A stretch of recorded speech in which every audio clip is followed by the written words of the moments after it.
Let's bring in the director of the Margaret Thatcher Center for Freedom at the Heritage Foundation, one of our favorite guests, Nile Gardiner. It's great to see you. Sorry that it's under sad news circumstances. Nile, talk to us a little bit about, well, first of all, the fact that it looks like the prince's funeral is going to be private and why that's a big deal.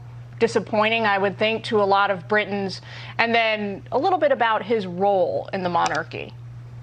Yes, well, thank you very much for having me on the show, Gillian. And of course, immensely sad news with the passing of Prince Philip yesterday. He was really, I think, at the very heart of the royal family. He was the rock of the royal family in many respects, a truly great man who was at the Queen's side for 73 years. And also, of course, was at the side of the Queen for no less than 14 British premierships, dating back to the days of Winston Churchill back in 1952. And also, of course, he was a tremendous war hero.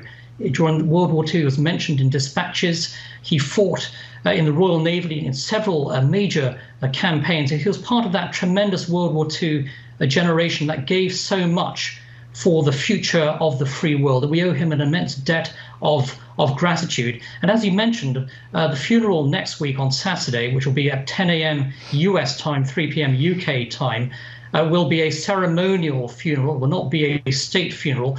And that, of course, is in line with the wishes of the prince, who was in many respects a very low-key, a very humble man. He did not wish to be honoured with a state funeral, and so the Queen has honoured that wish. It's great to see this old footage of him as a young man during his military service, at his wedding. I liked this from Otto English in Politico. He writes this morning, as the news of Philip's death resonates, many Britons may perhaps find themselves surprised at their sense of loss. Few of us can remember a time without him. He's been there like the BBC and the grey skies for all of our lives, one of life's constants.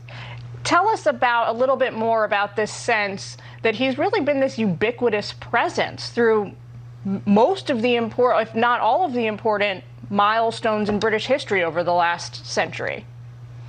Yes, he has been. And Prince Philip, of course, was the father figure of the royal family. And he was someone who always, I think, brought the royal family together through some very difficult times. And he was someone who had the full confidence of every member of the royal family.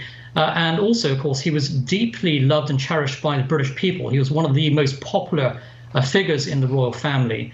And I think that Prince Philip played certainly a major role in terms of further strengthening the monarchy, enhancing the popularity of the monarchy.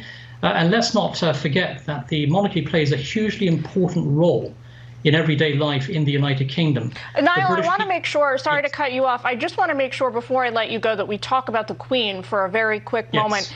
Publicly, she is now a monarch without her royal consort, but personally, right, she's a human being. It's easy to forget that when we talk about her. She's now an elderly woman who is going to have to live out the rest of her days without her beloved husband by her side. I mean, it's terribly sad.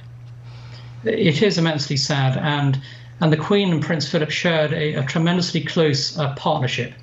I think at the same time, of course, the Queen has lived her entire life for the sake of the British people. She is an immensely strong person of great character, and she is going to continue to lead the British people with great strength and resolve in the years to come. But without a doubt, the loss of Prince Philip is a huge tragedy. It is an immense loss for the royal family, for the Queen, and for the British people. He will be greatly missed.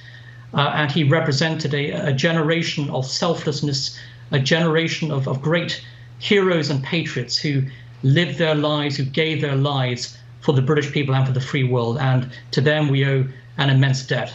Well, Niall, thanks so much for joining us. Our hearts are with you and all of the British people this weekend. We'll check back with you for the funeral. Thank you. Thank you very much, Gillian.